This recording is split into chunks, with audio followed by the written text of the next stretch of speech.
इस बार जो योगी जी के कार्य रह गए हैं रोजगार लोगों को पूरा वो 2027 की बात करेंगे। जो महिलाओं के लिए उन्होंने बोला है कि 40,000 रुपए देंगे। अखिलेश जी से पूछे पूरे उत्तर प्रदेश में कितनी महिलाएं हैं और उसका टोटल कितना हुआ जाके, क्या ये दे पाएंगे वो? कहीं किसी प्रकार का कोई दो राय नहीं है कि 2027 में पुनः भारतीय जनता पार्टी की सरकार बनने जा रही है। 100% नहीं 100%। योगी जी के राज में यह कि महिलाएं अधिक सुरक्षित है।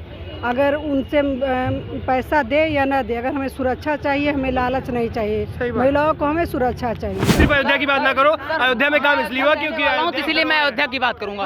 अयोध्या में आज जो विकास हुआ है और किसी सरकार में क्यों नहीं हुआ। और 2027 में पुनः भारतीय जनता पार्टी की सरकार बनेगी। जैसे बिहार में तेजस्वी ने कहा था वही हाल यहाँ फिर होगा। शादा आएंगे तो यूपी का क्या हाल होगा। गुंडागर्दी फिर से लौट आएगी और कुछ नहीं होगा। गुंडागर्दी फिर से लौट आएगी, सब बाबू साहब बन जाएंगे, सब अपना अपना बस गुंडाई करेंगे और कुछ नहीं होने वाला है। सब जमीन छकाएंगे और जो कर पाएंगे बस गरीबों पे अत्याचार बढ़ जाएगा और कुछ। महिलाएं काफी सुरक्षित है। जब से योगी जी का राज आया है महिलाएं हर जगह सुरक्षित है। बनारस में इंटरनेशनल स्टेडियम बन रहा है, गोरखपुर में इंटरनेशनल स्टेडियम बन रहा है, अयोध्या में इंटरनेशनल स्टेडियम बन रहा है। हर जगह इंटरनेशनल स्टेडियम कौन दे रहा है। 2027 में अखिलेश जी को लेकर आना चाहिए। बहुत ज्यादा 403 विधानसभा सीटें हैं, 322 सीटें आएगा उसका। ये हम कहाँ करे। दाढ़ी क्या है, ये दाढ़ी से किसने ये तो मोदी जी ने कहा है कि कपड़े से पहचानो। आज की डेट में अयोध्या धाम रेलवे जंक्शन ऐसा है, सबसे अच्छा रेलवे जंक्शन अगर कोई है तो अयोध्या धाम रेलवे जंक्शन है। आप एकदम एयरपोर्ट की तर्ज पे पाएंगे उसको। आप एकदम जैसे जाएंगे तो लगेगा आप एयरपोर्ट पे खड़े हैं। जात का आधार पे। जात का आधार क्या है? नीच की जात के आधार। सरकार ऊंच नीच करवा रही है। बिल्कुल। किस तरीके से? ऊंच नीच अभी ऊंच नीच ऐसे है कि जो बड़े लोग हैं जिनके पास पैसा है, जातियाँ बड़ी हैं, तो उनका कुछ नहीं हो रहा है। अगर आप कहिए कि भेदभाव, और तो भेदभाव बिल्कुल भी नहीं हो रहा है। चाहे कोई स्टूडेंट हो, चाहे कोई सरकारी अधिकारी हो, आम आदमी हो। विकास एकदम जीरो था। गांव-गांव में सड़कें एकदम नहीं थी, सड़क में गड्ढा पड़ रहा था और कुछ नहीं। आज की डेट में सड़क में एक भी गड्ढा नहीं पाएंगे आप कहीं भी जाइए। धर्म के आधार पे भेदभाव ज्यादा है, जातिया के आधार पे कम है, मगर धर्म के आधार पे। नमस्कार, मैं आकाश कुमार, स्वागत है आपका हमारे चैनल पर। आपने जिस तरीके से देखा कि अखिलेश यादव जी ने एक बयान दिया, उन्होंने कहा कि अगर हमारी सरकार बनती है तो हम हर महिलाओं को 40,000 रुपए देंगे। लेकिन योगी जी का भी बयान आया, उन्होंने कहा कि हमने महिलाओं को सुरक्षा दे रखी है। अगर अखिलेश जी के टाइम पर या फिर समाजवादी पार्टी के टाइम पर अगर ये सुरक्षा मिल जाती तो शायद आज 40,000 रुपए देने वाली बात नहीं होती। हम लखनऊ में मौजूद हैं और जानते हैं लोगों से कि आखिर में उत्तर प्रदेश की जनता और उत्तर प्रदेश की महिलाओं का क्या राय है अखिलेश यादव जी के बयान पर। नमस्कार मैम, नाम क्या होगा आपका? रेणु पांडे। क्या कहना चाहोगे? अखिलेश यादव जी कह रहे हैं कि 40,000 रुपये हम हर महिलाओं को देंगे, तो इसको लेकर आपकी क्या राय है? हमारी राय यह है कि कोई भी नेता हो जो कहे वो करके दिखाए। अगर हम योगी जी के राज में यह कि महिलाएं अधिक सुरक्षित है। अगर उनसे पैसा दे या ना दे, अगर हमें सुरक्षा चाहिए, हमें लालच नहीं चाहिए। महिलाओं को हमें सुरक्षा चाहिए। अगर हमें 40,000 रुपया मिल भी रहा है और उसके बावजूद हम सुरक्षित नहीं हैं तो ऐसे पैसे मुझे नहीं चाहिए। पॉइंट है जी। आपको क्या लगता है 40,000 रुपये देंगे अखिलेश यादव जी? अब ये तो नेताजी लोग जब चुनाव आता है तो ऐसी बातें करते हैं। हाँ। कोई भी पार्टी के नेता हों। हाँ। लेकिन जब चुनाव बीत जाता है। हाँ। कुछ महीने देने पड़ते हैं, जब प्रदेश की अर्थव्यवस्था गड़बड़ाने लगती है। हाँ। तो फिर उसको बंद कर दिया जाता है। सही बात। बेरोजगारी भत्ता का हाल आपने देखा ही होगा। बिल्कुल। तो जो कहा जाए वो देख करके प्रदेश की जो आर्थिक स्थिति है, उस आर्थिक स्थिति को देख करके तब कोई घोषणाएं करना चाहिए और चुनाव आयोग को भी इस पर सख्त रवैया अपनाना चाहिए। अरे कह रहे हैं अखिलेश यादव जी बाहर से पढ़कर आए हैं, वो उन्हें सब पता है, मैथ पता है कि कैसे कैसे 40,000 रुपए देने महिलाओं को। ठीक है, लेकिन चुनाव आयोग को भी सख्त होना चाहिए कि ये जब चुनाव आता है तो विभिन्न पार्टियों के नेता तरह तरह के शब्दबाग दिखा करके जनता को बेवकूफ़ बनाने का कार्य। आपको क्या लगता है 40,000 रुपए मिलेंगे अखिलेश यादव जी की अगर सरकार अगर 2027 में लाओ तो? नहीं मिलेगा, कोई दिया है सरकार नहीं देगा। हाँ, वो कह रहे हैं कि हमारे को 2027 में जिताओ तो सही, हम दे देंगे 40,000 रुपए। नहीं, ऐसा नहीं हो सकता। क्यों? आपको अखिलेश यादव जी पे भरोसा नहीं है? भरोसा तो है लेकिन जीत जाने के बाद कोई नहीं देगा। हाँ, ये तो कह रहे हैं कोई नहीं देगा। वो कह रहे हैं भाजपा वाले कि हमने तो 10,000 रुपए बिहार में भी दिए हैं। मुझे नहीं मालूम, हम तो यही जानते हैं कि अगर पैसा मिल भी रहा है, महिलाओं के प्रति जितनी जागरूकता योगी जी ने किया है वह हमें अच्छा लगता है और हम चाहते हैं कि हमारी सरकार बने तो योगी जी का। भाई योगी जी ने महिलाओं के लिए सुरक्षा प्रदान करी है। जी हाँ, हम लोग कहीं भी अब जाते आते हैं, हम निर्भय होकर जाते आते हैं, हमें कोई डर नहीं लगता है और ना ही कभी इस तरह का भी अफवाह या कोई चीज़ हमारे सामने आया है महिलाओं के। हम लोग महिलाएं अब अधिकतर अकेले भी सफ़र करते हैं, पूरा गोरखपुर से आगे तक जाते हैं आते हैं, लेकिन हम लोग भी सुरक्षित अब हैं। जैसे इकरा हसन है, समाजवादी पार्टी की ही सांसद हैं, वो तो ये कहती हैं कि उत्तर प्रदेश में सबसे बुरा हाल महिलाओं का है, वो घर से बाहर नहीं निकल पा रही। अब महिलाएं काफ़ी सुरक्षित हैं। जब से योगी जी का राज आया है, हाँ। महिलाएं हर जगह सुरक्षित हैं। कहीं भी अगर हम लोग फंसते हैं, कोई बातें कॉल करते हैं 1090 पे, तो वो भी आ जाता है तुरंत मैसेज, तुरंत आ जाती है कॉल। हाँ कॉल आ जाती है। वो कह रहे हैं अखिलेश यादव जी लेकर आए थे ये 112 ये 100 नंबर। अब ये हम नहीं जानते हैं। लग रहा है कि नहीं महिला जानते हैं सुरक्षित है योगी जी के राज में। बहुत बढ़िया है, लेकिन अखिलेश जी जैसा नहीं है। अखिलेश जी के क्या काम आपको अच्छे लगे? 108 फ्री सेवा, 102 फ्री सेवा, हाँ। सब खेत में रहा, जंगल में रहा, एम्बुलेंस मोदी सरकार कुछ नहीं मार। तो क्या लग रहा है 2027 में अखिलेश जी को लेकर आना चाहिए? बहुत ज्यादा, 403 विधानसभा सीटें हैं, हाँ। 322 सीटें आएगा उसका। आपको कैसे पता?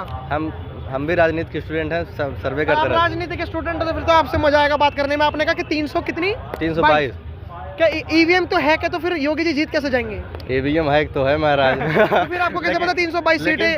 चाप वोट दिया जाएगा ना। ये कह रहे हैं कि अखिलेश यादव आएंगे। अब बताओ अखिलेश यादव आएंगे तो यूपी का क्या हाल होगा? बहुत बढ़िया। सच बताना मैडम। गुंडागर्दी फिर से लौट आएगी और कुछ नहीं होगा। गुंडागर्दी फिर से लौट आएगी, सब बाबू साहब बन जाएंगे, सब अपना अपना बस गुंडाई करेंगे और कुछ नहीं होने वाला है। सब जमीन छकाएंगे और जो कर पाएंगे बस गरीबों पे अत्याचार बढ़ जाएगा और कुछ नहीं होगा।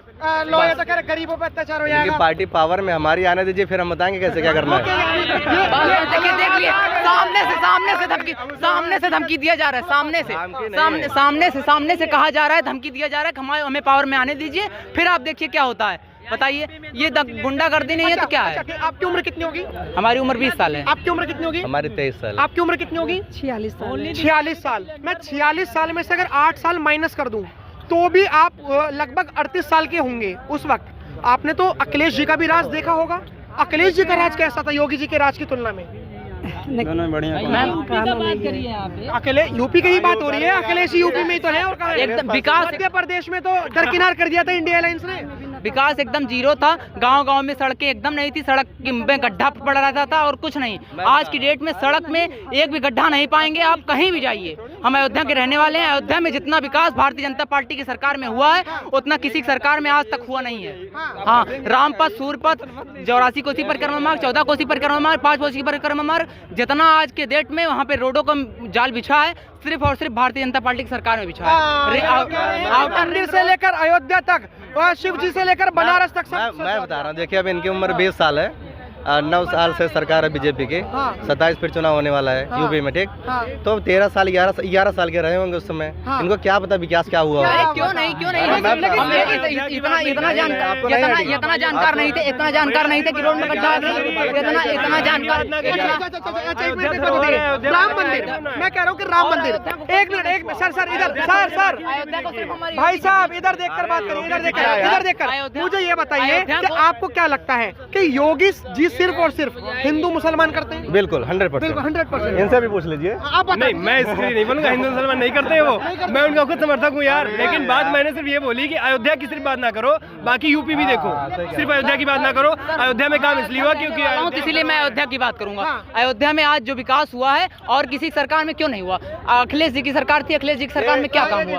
नहीं, आप बताइए क्या काम हुआ? अच्छा, अब अयोध्या में अगर इतना विकास हो गया तो अयोध्या में से बीजेपी हार कैसे गई फैजाबाद से? अयोध्या में से बीजेपी हार गई इसलिए क्योंकि वहाँ पे कुछ घर गिरे थे, उससे लोग नाराज थे। हम मान सकते हैं उससे लोग नाराज थे। इससे उनका अयोध्या में सिर्फ ऐसा है कि उनका थोड़ा घटा है। जानकारी फिर नहीं है। लोकल अयोध्या से नहीं हारी थी, उसकी अयोध्या के आसपास से ग्राम सभाएं थी, और पंचायतें थी, वहाँ से हारी थी बीजेपी। लोकल अयोध्या से नहीं हारी थी। लोकल अयोध्या सीट थी, वो फैजाबाद सीट हारी थी, बाकी सब जीती हुई थी। कहाँ बदलाव हुआ है? जो आज भी फैजाबाद का कहाँ उसमें बदलाव हुआ नहीं है। भैया बता रहे हैं कि अयोध्या में अखिलेश यादव क्यों नहीं? और बताइए मामला कहाँ चल रहा था? कोर्ट में। अच्छा, मेरे को राम मंदिर का निर्णय कब आया? राम मंदिर आज की डेट में वहाँ रोड का जितना जाल बिछा है। अच्छा, राम मंदिर की बात आप साइड करिए। राम मंदिर की बात आप साइड करिए। उस समय रोड का जाल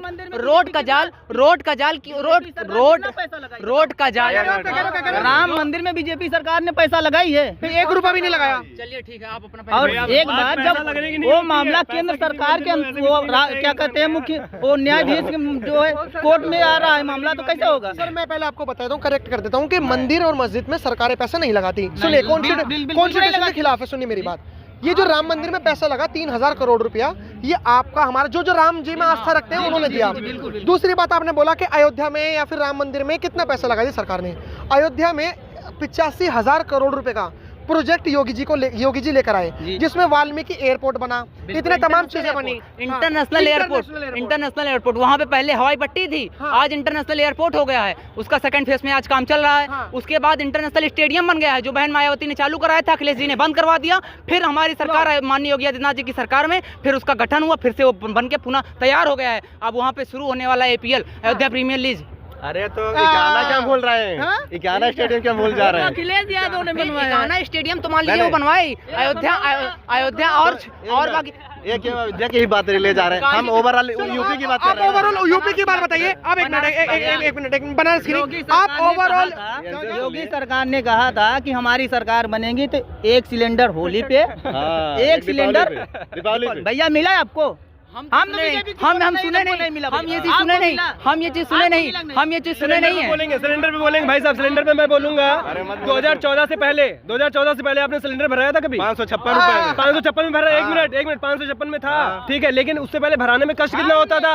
सुबह 3 बजे उठ के मेरी बात सुनिए, मेरी बात सुन लीजिए आप, मेरी बात सुन लीजिए आप। एक बात पकड़े बैठे हैं, 2014 से पहले कितने कष्ट हुआ करते थे। सुबह 3 बजे उठ के लाइन लगाते थे, उसके बाद 9 बजे पता चलता था आज गाड़ी नहीं आएगी, और पता है वापस सिलेंडर लेके घर जाते थे, वो कष्ट होता था। आज पता है एक कॉल पे खाली सिलेंडर घर पे गिरता है आके, ये बात ना करिएगा। एक कॉल पे सिलेंडर घर पहुंचता है आज भाई साहब, ठीक है, आप वो बात ना करिए। सर बनारस में इंटरनेशनल स्टेडियम बन रहा है, गोरखपुर में इंटरनेशनल स्टेडियम बन रहा है, अयोध्या में इंटरनेशनल स्टेडियम बन रहा है, हर जगह इंटरनेशनल स्टेडियम कौन दे रहा है? आपका सिर्फ अखिलेश के सरकार में सिर्फ इकाना स्टेडियम इकाना वाला बना था, और गोरखपुर में, बनारस में, अयोध्या में किसी ने बनवाया है तो वो योगी जी की सरकार ने बनवाया है। मिट्टी का तेल मिल रहा था, वो भी बंद हो गया। आजकल की घर की औरतें मिट्टी के तेल से रोटी भी नहीं बनाएंगी, ये भी याद करिए आप। क्या अब गैस मिल रहा है, इलेक्ट्रिक मिल रहा है, सब ऑनलाइन मिल रहा है, सब मतलब मिट्टी के तेल से घर पे पहुंच रहा है भाई, घर पे पहुंच रहा है, आपके घर पे पहुंच रहा है। के राज में नहीं पहुंचता था, वहाँ रोड भी सही नहीं मिलता था, ऑनलाइन था ही नहीं, कहाँ पहुंचेगा? जैसे क्या बोलते हैं, जैसे आगे बढ़ेगा दुनिया वैसे तो बढ़ेगा। पहले तो हम लोग पढ़ भी नहीं पाते थे, अब तो बच्चे भी पढ़ रहे हैं। छोटा बच्चा है तो वो भी इंग्लिश बोल रहा है, आज बड़ा होता है हम लोग कुछ नहीं जान रहे हैं, अंगूठा छाप है। अरे कह रहे उत्तर प्रदेश में स्कूलों का बेहाल कर दिया योगी सरकार ने। अरे जो पढ़ेगा वही तो आगे बढ़ेगा। 5000 स्कूल बंद कर दिए। अरे जो पढ़ेगा तो वही आगे बढ़ेगा ना। जब स्कूल नहीं तो कहाँ पढ़ेगा? जब सरकारी में सारा सुविधा है, खाने का, पीने का, रहने का सब सुविधा है, लेकिन आप लोग को पता ही नहीं। पूरा सुविधा है। बिहार की बात करो ना, बिहार क्यों आए हो? उससे ज्यादा तो यूपी में डेवलप हो रहा है भाई। अयोध्या धाम रेलवे स्टेशन आप देखिए, अयोध्या धाम रेलवे जंक्शन, आज की डेट में अयोध्या धाम रेलवे जंक्शन ऐसा है कि सबसे अच्छा रेलवे जंक्शन अगर कोई है तो अयोध्या धाम रेलवे जंक्शन है। आप एकदम एयरपोर्ट की तर्ज पे पाएंगे उसको, आप एकदम जैसे जाएंगे तो लगेगा आप एयरपोर्ट पे खड़े हैं। सबसे बेहतरीन आज अयोध्या का रेलवे जंक्शन है। आपका नाम क्या है? बोल दीजिए। मेरा नाम शिखा है। आपका नाम क्या होगा? महानंद प्रसाद। आपका नाम? गुराज सिंह। आप क्या करते हो? मैं स्टूडेंट हूँ, लॉ के स्टूडेंट। हाँ, मैं लॉ के बारे में पूछूंगा कि आखिर में जो यूपी में जो हो रहा है उसकी कानून व्यवस्था कैसी लगी आपको? मुझे बहुत बढ़िया है, और जो ऑनलाइन हो रहा है, जो केसेस ऑनलाइन हो रहे हैं, हमें सबसे बढ़िया वो लग रहा है कि जो जनता को दौड़ना पड़ता था केसों के लिए, जैसे हाई कोर्ट का केस है, ठीक है, पहले दौड़ना पड़ता था, पहले नंबर नहीं थे, सारी चीजें नहीं थी, पर अब क्या है, मोबाइल पे है, मोबाइल हमारा है, कोई भी हाई कोर्ट का केस है, कोई भी केस है, हमारे मोबाइल पे आ जाता, पता चल जाता है मेरा ये नंबर है, मेरा वो नंबर है। उतनी भागा दौड़ी नहीं है किसी भी चीज को लेके। सही बात, ठीक है। बात बताइए, ये तो लॉ की स्टूडेंट है, इन्हें पता है कि आखिर में कानून व्यवस्था कैसी है। अब आप भी गवर्नमेंट जॉब की तैयारी कर रहे हो, टीचर की तैयारी कर रहे हो, तो आपको भी नॉलेज होगी कि लॉ में जो ये चीजें हो रही हैं, क्या संविधान खतरे में है योगी जी के राज में? क्या योगी जी के राज में कानून व्यवस्था बहुत धुलमुल हो चुकी है? देखिए, संविधान का मतलब है कि जब अगर सभी धर्मों को एक साथ लेके चला जाए तो संविधान है। संविधान में सिर्फ धर्म ही नहीं है, आप अगर आप फंडामेंटल राइट्स पढ़ोगे तो 12 से लेकर जो 35 तक है उसमें आजादी है, उसमें फ्रीडम ऑफ स्पीच है। धर्म नहीं घुसेड़ है, पहली बात हर एक धर्मों को सब तरह की आजादी होना चाहिए, खाने पीने की आजादी होना चाहिए। ठीक है, मेरे को एक चीज बताइए, जो कानून व्यवस्था की बात कर रहे हैं। मेरा सवाल आपसे, आपने अगर आप अपना धर्म डाल ही दिया बीच में, तो मुझे ये बताइए कि क्या भेदभाव हो रहा है उत्तर प्रदेश में? बिल्कुल। भेदभाव किस तरीके के हो रहे हैं? 3 भेदभाव बताइए। भेदभाव जात के आधार पे। जात के आधार पे क्या? के आधार पहले जात का आधार बताइए कि क्या है जात का आधार? जात का आधार पे। जात का आधार क्या है? नीच की जात के आधार पे। मतलब सरकार ऊंच नीच करवा रही है? बिल्कुल। किस तरीके से ऊंच नीच? अभी ऊंच नीच ऐसे है कि जो बड़े लोग हैं, जिनके पास पैसा है, जातियाँ बड़ी हैं, तो उनका कुछ नहीं हो रहा है। और किसी व्यक्ति, कोई गरीब है, अगर एक FIR हो जा रहा है, उसका घर टूट जा रहा है। तो क्या विकास दुबे, जो कि मैं जाति में किसी को बड़ा छोटा नहीं मानता, लेकिन आप जो बड़े बोल रहे हो वो जनरल कैटेगरी से आते हैं, तो विकास दुबे के घर पे गाड़ी नहीं पलटी उसकी? बिल्कुल पलटी। श्रीकांत त्यागी नोएडा में जो उत्तर प्रदेश में रहता है, उसके घर पे बुलडोजर नहीं चला? कैसे टूटी? इतने दिन से क्या कर रही थी सरकारें? जब कितने पुलिसकर्मी सर टूटा ही नहीं। मेरे को भेदभाव बताइए, भेदभाव। फिलहाल जो है इस सरकार में भेदभाव नहीं हो रहा है। अगर आप कहिए, अगर कोई भी कंडीशन अपना लेके जाता है तो वो क्लियर होता है उसका मैटर, ठीक है? भेदभाव नहीं हो रहा है। अगर आप कहिए कि भेदभाव, और तो भेदभाव बिल्कुल भी नहीं हो रहा है। चाहे कोई स्टूडेंट हो, ठीक है, चाहे कोई सरकारी अधिकारी हो, ठीक है, चाहे आम आदमी हो, ठीक है, सबके साथ भेदभाव नहीं हो रहा है कि भेदभाव करिए। आपने जात का जो मुद्दा उठाया वो तो थोड़ा बहुत फेल मार गया, क्योंकि मैं कोई बीजेपी या कांग्रेस या समाजवादी पार्टी का प्रवक्ता नहीं हूँ। मुझे आप धर्म पे बताइए कि आखिर में हिंदू मुसलमान में कैसे भेदभाव कर रही है योगी सरकार? धर्म तो देखिए, धर्म के आधार पे भेदभाव ज्यादा है। दो उदाहरण। जातिया के आधार पे कम है, मगर धर्म के आधार पे 2 उदाहरण। जैसे मोदी जी ने कहा कपड़े चीन को पहचानो, ये क्या है? कपड़े से पहचानो। कपड़े से क्या पहचानो? पहचानो, कपड़े से पहचान जा रहे हैं। क्या पहचानो? अब आप बताइए क्या पहचाने कपड़े से? ये क्या बताएंगे आपसे? आप बताइए ना। आप वही तो हम तो कह रहे हैं, कपड़े से लोग पहचान रहे हैं कि किस धर्म का है। अच्छा, बिल्कुल मेरे पास है। अच्छा, यहाँ पर कोई मुस्लिम भाई है? यहाँ पे कोई अगर हो तो कोई है यहाँ पे? कोई नहीं है। चलो यहाँ पे कोई नहीं है, आप हैं। अब जैसे मान के चलो ये भाई हैं, एक मिनट, मैंने झुग्गियों में जाकर कवरेज करी और मैंने काफी सारे घुसपैठियों का पर्दाफाश करा है। तो अगर मान के चलो ये भाई कहते हैं कि जो दंगाई है वो पंचर बनाते हुए नजर आएंगे, तो एक तरफ ये है और एक तरफ वो घुसपैठिया है। मुझे पता है वो घुसपैठिया है, दंगे वो करेगा, पंचर वो बनाएगा। मैं इसे कैसे कह दूं पंचर बनाने वाला? तो अगर कपड़ों को भी कहा है तो आपने क्या सोचकर ये देखा कि मुसलमानों को टारगेट करेगा? अभी काकोरी में जो वो मूत्र कांड हुआ था, ठीक है, वो जात के पास ही थे। फिर भी उनके साथ में क्या हुआ? बिल्कुल है, उनको न्याय मिला कि नहीं मिला? न्याय मिला, मतलब ठीक है, तो वो जात के पास ही होके जब उनको न्याय मिला, तो हम लोग तो आम आदमी है। अब बताइए भाई साहब, आप देखिए, जब एक प्रधानमंत्री ये कहे कि अच्छा, आपको पता है बरेली में आपको पता है आइलम मोहम्मद के नाम पर विवाद हुआ था? बरेली में पता है ना आपको? बरेली में आइलम मोहम्मद को लेकर नाम पे विवाद हुआ था, तो गाजियाबाद में भी तलवारें बांटी गई हिंदू रक्षा दल ने, तो उनको भी जेल हुई। पिंकी चौधरी को भेदभाव कहाँ हुआ? चाहिए दोनों को। तो भेदभाव कहाँ हुआ? भेदभाव कहाँ हुआ? देखिए, भेदभाव हो रहा है। आप बताइए भेदभाव। जब देश के प्रधानमंत्री इस तरह से भाषण दे रहे हैं, भेदभाव बताइए। भेदभाव तो भेद ही भाव है, ये भेदभाव है कि हम दाढ़ी देख के पहचानेंगे कौन सा है। ये किसने कहा दाढ़ी? कपड़े देख के पहचानेंगे? ये तो जो हमसे आप पूछ रहे हैं, तो आपको सर देखिए, अगर आप इलिटरेट होते, एक मिनट, अगर आप इलिटरेट होते, आप कम पढ़े लिखे होते, आप अनपढ़ होते, तो मैं आपसे सवाल भी नहीं करता। आप टीचर की पोस्ट के लिए आप भागा दौड़ी कर रहे हो, मेहनत कर रहे हो, पढ़ाई कर रहे हो। अगर आप ये ऐसी बात कहोगे, इलॉजिकल बातें, तो ये मायने नहीं है। हम कहाँ करें? दाढ़ी क्या है? ये दाढ़ी से किसने पहचानने की बात? ये तो मोदी जी ने कहा है कि कपड़े से पहचानो, तो ये तो आप हम अच्छा एक बताइए, अगर एक मोमडन है, ठीक है, अगर वो मौलवी है, वो कुर्ता पैजामा पहने, ठीक है, अपना वो ऊपर टोपी लगाए, तो जाहिर सी बात है उनको उससे पहचाना जाएगा। अगर हम लोग हैं ठीक है, हम लोग आम हिंदू है, ठीक है। अगर कोई मंदिर का है तो वो अगर फगुआ डाले है तो उसको हम लोग हिंदू के हिसाब से, तो उसमें पहचान, उसमें जाति कहाँ से आ गई? ये बात तो हमें भी समझ। अच्छा, एक बात बताइए कि योगी जी पे एक आरोप लगता है जो अखिलेश यादव जी लगाते हैं कि हमेशा उत्तर प्रदेश में सिर्फ और सिर्फ योगी जी ने हिंदू मुस्लिम करी है, कोई विकास नहीं, कोई कुछ नहीं। ये सब कुछ नहीं हुआ है, सरासर गलत है, सरासर गलत है। गलत ठहराइए। कहाँ पर लेके जाएंगे आप ये बताइए पहले, कहाँ पे? मोमडन बच्ची को लेके पर गोद में लेके बैठते हैं, वो उसको लॉलीपॉप खिलाते हैं, सब चीज लेके आते हैं, तो वहाँ तो मोमडन लेके आते हैं उसको, हैं? तो मतलब योगी जी कोई जात पात धर्मवाद नहीं करते? अच्छा जी बताइए, बच्ची से क्या उसको जात पात लेके जाएंगे ये बताइए पाप, हैं? इतनी परेशान थी, ठीक है, हॉस्पिटल में है ना, और उसको क्या, उसको नहीं न्याय मिला। ये सारी चीजें ये मत कीजिए, हिंदू मुस्लिम मत कीजिए, जातिवाद मत कीजिए, यहाँ पर कुछ नहीं है फिलहाल। सुनिए, बरेली या आसपास के यहीं के कोई थे जो कि इंडस्ट्रियल वो चलता है ना, कि मीटिंग चलती है, क्या कहते हैं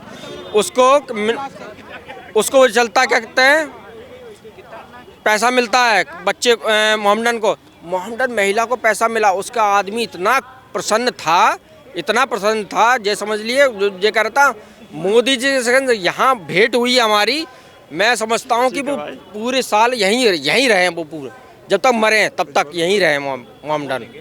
और क्या बताइए इससे ज़्यादा? अब बताइए, बताया जा रहा है कि योगी सरकार में इतना खौफ फैल गया, योगी सरकार में तो अब अखिलेश जी को लाना पड़ेगा, समझिए इस बात को, वही कह रहे हैं अखिलेश समर्थक। नहीं लेके आ पाएंगे, मोहम्मदन महिलाएं इतनी सक्षम है। लगता नहीं कि उत्तर प्रदेश में खौफ फैल रहा है? देखिए, खौफ फैलने की तो बात है, तो जो खौफ वाला काम करते हैं, खौफ उनके लिए फैल रहा है, हमारे आपके लिए खौफ कोई फैल रहा है कई प्रकार से। हम लोग ने कभी कोई किसी प्रकार का भ्रष्टाचार नहीं किया है, तो मैं ईमानदारी से, स्वच्छता से अपनी जिंदगी को जी रहा हूं। अगर मैंने दलाली या भ्रष्टाचारी या किसी की जमीन को कब्जा किया होगा तो खौफ हमारे दिल में होगा, हमारे अंदर होगा, है। तो योगी जी ने परफेक्ट रूप से अच्छा काम किया है, और जो आप बोल रहे थे कि जातियों को बांटने का काम किया है, ये जाति बांटने का काम कोई नेता, ये हमारे आपके बीच के व्यक्ति और नेता लोग करते हैं, कोई प्रत्यक्ष रूप से ऊपर का कोई नेता नहीं करता है, और छोटे आदमी करते हैं, और सब जाति एक समान है, इसमें किसी प्रकार की कोई भेदभाव की भावना नहीं है। और 2027 में पुनः भारतीय जनता पार्टी की सरकार बनेगी, और इस बार जो योगी जी के कार्य रह गए हैं, रोजगार लोगों के भी हुए, वो पूरा वो 2027 के बाद करेंगे, ऐसी हमारी कामना है। हाँ, लेकिन अब एक बात बताइए, अब अखिलेश जी कह रहे हैं कि हम हर महिला को, अब आपके घर में महिलाएं कितनी हैं? हमारे घर में महिलाएं हैं एक। अब जो 40,000 रुपए से वंचित हो जाओगे, अखिलेश जी कह रहे हैं 40,000 ये लालच है, इस लालच से हम लोग को पैरालिसिस जैसे एक प्रकार की बीमारी होती है, वो पैरालिसिस का हम लोग को बना दिया जाएगा। आप 40,000 रुपए क्यों ले रहे हैं? आप 40,000 रुपए ले रहे हैं जनता के टैक्स का, वो टैक्स अगर हमारा स्वच्छ जगह पे लगेगा जाके, जनहित की कार्यों में लगेगा जाके, तो हम लोग उसके मजबूत होंगे, हमारा भारत विश्व गुरु बनेगा और नंबर 1 पर आगे बढ़ेगा। अब आपको लगता है कि योगी जी सरकार शिक्षा वगैरह? भैया पहले एक चीज, जो महिलाओं के लिए उन्होंने बोला है कि 40,000 रुपए देंगे, अखिलेश जी से पूछे पूरे उत्तर प्रदेश में कितनी महिलाएं हैं और उसका टोटल कितना हुआ जाके, क्या ये दे पाएंगे? वो कतई दे नहीं पाएंगे, केवल झूठी अफवाह है, कतई दे नहीं पाएंगे। हाँ, जैसे बिहार में तेजस्वी ने कहा था, वही हाल यहाँ फिर होगा। वहाँ वो ये कह रहे हैं कि अखिलेश यादव जी को आप जानते नहीं हो, योगी जी ने तो बीएड कर रखी है मैथमेटिक्स से, लेकिन अखिलेश यादव जी तो विदेश से पढ़कर आए हैं, उन्हें पता है कि कैसे 40,000। 2022 में कहाँ थे? 2022 में कहाँ थे? वो विदेश से पढ़कर आए, उन्हें मैथमेटिक्स पता है। ये ऐसा होता है, करने की नियत होनी चाहिए, ठीक है, करने की नियत होनी चाहिए। वैसे पढ़ा लिखा याकूब मेनन भी था, ठीक है, पढ़ा लिखा याकूब मेनन भी था, पढ़ा लिखा था कि नहीं था? डॉक्टर भी थे दिल्ली ब्लास्ट में, अभी दिल्ली ब्लास्ट में डॉक्टर। लेकिन आपको लगता नहीं है कि अब याकूब मेनन की तुलना आप अखिलेश जी से कर रहे हैं? नहीं, मैं अखिलेश जी की तुलना नहीं कर रहा हूँ, लेकिन मैंने कहा नियत होनी चाहिए काम करने की, और इससे मतलब ये नहीं है कि बीएड होना चाहिए। आते हैं तो आप, अगर आप एक ईमानदार घर से आते हैं तो आप विदेश में शिक्षा नहीं ग्रहण कर सकते हैं, क्योंकि हमारे यहाँ की इतनी सैलरी नहीं है कि हमारे माता पिता विदेश में जाके हम लोग की शिक्षा प्रोवाइड करा सके, ठीक है। तो ये कहीं ना कहीं भ्रष्टाचारी में लिप्त लोग हैं, ठीक है, जो योगी जी पे उंगलियां उठा रहे हैं, ये सरासर गलत है। योगी जी हमारे संत पुरुष हैं और बहुत अच्छे व्यक्ति हैं, ठीक है, और इस चीज में कहीं किसी प्रकार का कोई दोहराय नहीं है कि 2027 में पुनः भारतीय जनता पार्टी की सरकार बनने जा रही है। 100% नहीं, 100 और 100 अप आएगी, जो समझ लीजिए, अगर 100 से ऊपर भी जा सकता है ना, वो भी आएगी। और क्या कहते हैं अखिलेश यादव विदेश से पढ़ के आए हैं, तो विदेश से पढ़ के क्या आए हैं?